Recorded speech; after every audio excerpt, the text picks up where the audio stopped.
Hello guys and girls, it's me, Second Stage again, and today I'm gonna show you the games that I've recently got. From the bargain bin, from the flea market, and so far and so on. Yes, also from the bargain bin, the dreaded place filled with nothing but cheap-ass games from unknown developers from countries that you never even heard of.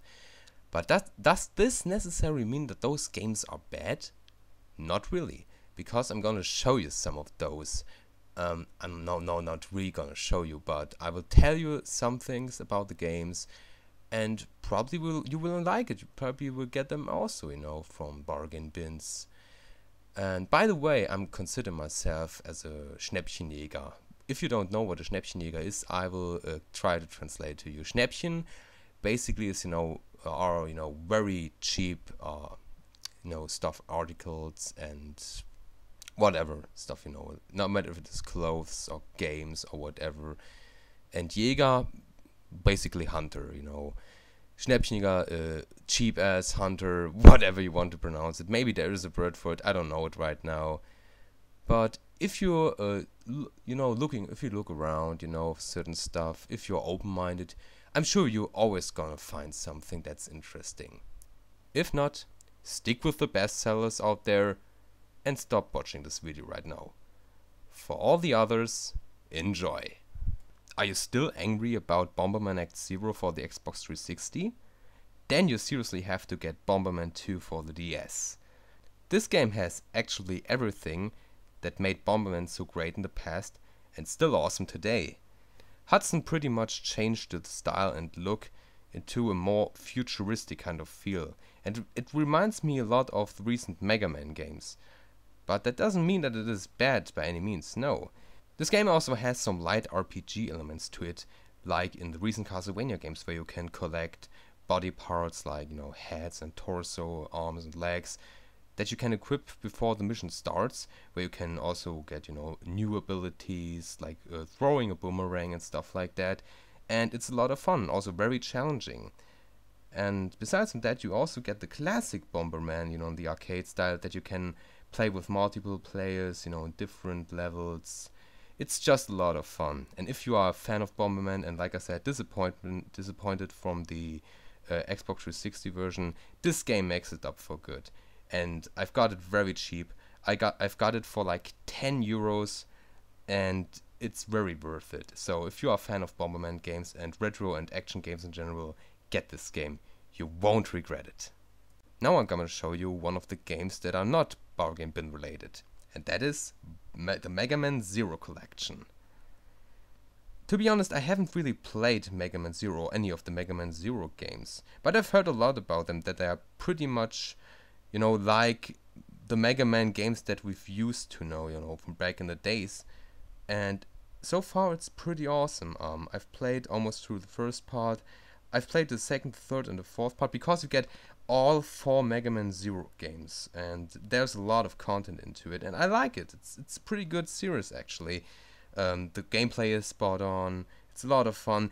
The thing that I don't like that much is actually the music. I know that the Mega Man music was also, very popular back in the NES days. Had always, good rhythms and beats. But in the first part, it sounds a little bit generic. In the later parts, the music gets a lot better. But regardless, it's still a great collection. If you're a fan of Mega Man and Mega Man Zero for that matter, you should definitely get those games, and you will definitely enjoy them. And they are also very hard, but not unbeatable. And the interesting thing is that this collection also has an easy mode. But to be honest, the easy mode is almost too easy in my opinion, because you get all the abilities from the get-go. It's almost, you feel like you would cheat throughout the game, and I mean it's good that they added an easy mode to it, that everybody can enjoy this game, like in the recent Mega Man 10 game. But overall it's still a great package, and if you see this game and if you're a Mega Man fan, like I've said, get this, you won't regret it. The next title I'm gonna show you is Lunar Nights from Konami. In my opinion, one of the more underrated games from Konami, in my opinion, because at least here in Germany nobody really seems to know this game or to like it. I don't know why.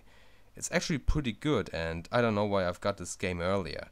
It has a lot of action going on, a lot of humor, and I think that really doesn't seem to appeal to a lot of people is the actual gameplay, you know, where you run around in this kind of isometric overhead view that pretty much looks like a GBA game at times.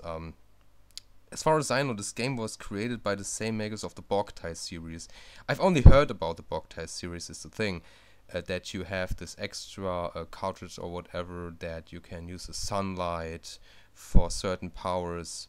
This also has this kind of this ability, you know, on the top screen where you have this sunlight, you know, where you see the sun or the moon. Since you're controlling two characters, a vampire and this revolver dude. I don't know exactly everything about it since I've only played, you know, for like 2 or 3 hours.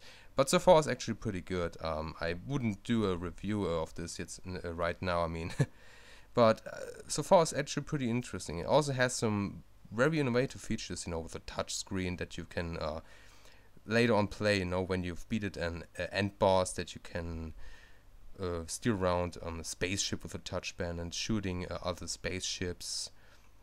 You can also use the microphone to, you know, distract enemies. You know, it's kind of a combination between multiple games, in my opinion. It's part, you know, kind of a standard action adventure. It has stealth elements from Metal Gear Solid. It has shoot elements. It has a lot of variety actually going on, and it's a lot of fun. I've got this game for like €4 at the flea market. And it has actually everything inside. It also has, you know, a little poster in it. But if you are into new innovative concepts for the DS and action games in general with great animated anime cutscenes, by the way, you should definitely get this game. It's pretty good. I like puzzle games. I like puzzle games a lot, especially on a portable system like the DS. And Honeycomb Beat is a pretty good puzzle game.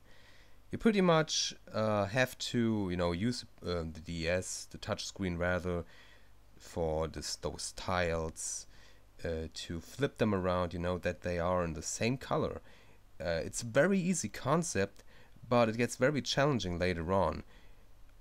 There's also a separate mode where you have to, which is kind of like in Tetris, you know, where the tiles are going up, you know, those columns or those hexagons rather.